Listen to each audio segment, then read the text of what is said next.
Welcome to this video on how to be happy. Have you ever wondered what makes us happy? Is it money, possessions, or success?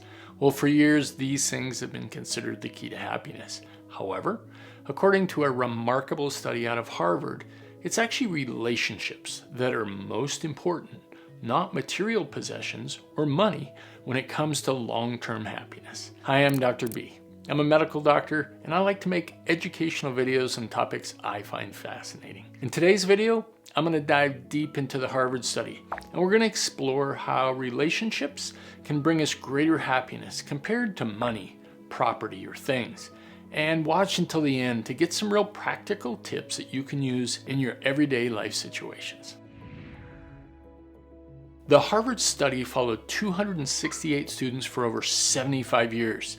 And this started in 1938. In this study, they examined what factors contributed to long-term happiness. And spoiler alert, the study found that the most important factor in predicting a person's happiness was the quality of their relationships with family, friends, and romantic partners. And those who had close, supportive relationships were happier and more fulfilled in their everyday and long-term lives, in contrast to those who had poor relationships. Even though they might have a lot of money and possessions, they were much less happy, and some of them even experienced physical pain. It's a common belief for many people that money can buy happiness. While having a comfortable standard of living can certainly make life easier, the Harvard study found that beyond a certain point, money doesn't contribute significantly to one's happiness. For example, a person who makes $75,000 a year can be just as happy as somebody who makes $750,000 a year. Similarly, many people believe that owning material possessions such as cars, houses, or expensive clothing, watches, trinkets can bring happiness. However, the data would show that material possessions are not a significant contributor to long-term happiness. And in fact, those people who started in 1938, who focused on accumulating material possessions, tended to be much less happy than those who focused on building relationships and experiences with those that they loved. So, if money and possessions aren't the key to happiness, and building strong relationships with others is the key to achieving long-term happiness, this means you still have to invest. But to invest to be happy, you have to invest your time and effort into building and maintaining meaningful connections with friends, family, and romantic partners. So let's look at some practical tips in everyday life and specific examples how to develop relationships to improve your happiness. Firstly, imagine you receive a promotion, big pay increase.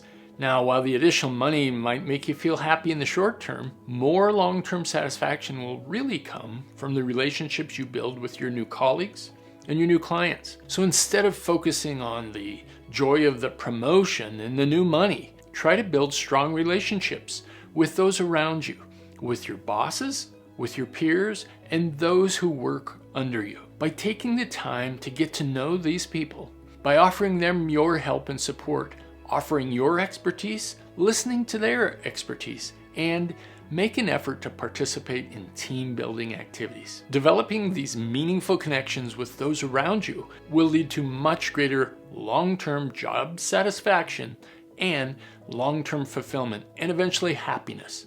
Much more than just the social position or income that the promotion supplies.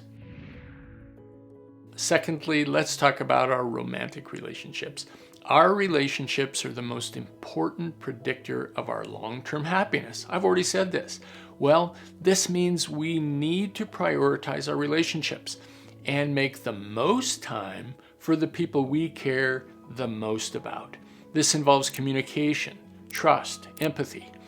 Take the time to talk to your partner. Take the time to listen to your partner. Express your feelings and emotions, and let your significant other express their feelings and emotions to you. And then work together to overcome challenges. This can be as simple as scheduling regular date nights together, joining clubs together or groups together to meet others, and again, investing your time with your partner. Thirdly, let's consider our friendships. Make a concentrated effort to maintain regular contact with your friends and family. This can be very difficult and it requires a concentrated effort. Now, whether it's through phone calls, texts, lunch and dinner dates, search out, pursue, and participate in activities that you enjoy together. Create new memories. This will strengthen your bonds.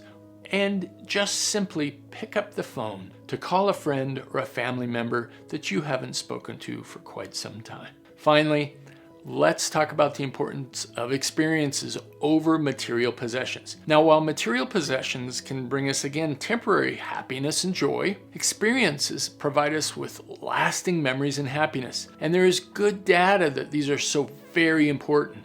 So rather than focusing on accumulating material possessions, try to prioritize experiences like traveling, exploring new places, or trying new activities together with loved ones and those that you care about. This will last a lifetime and bring you closer together.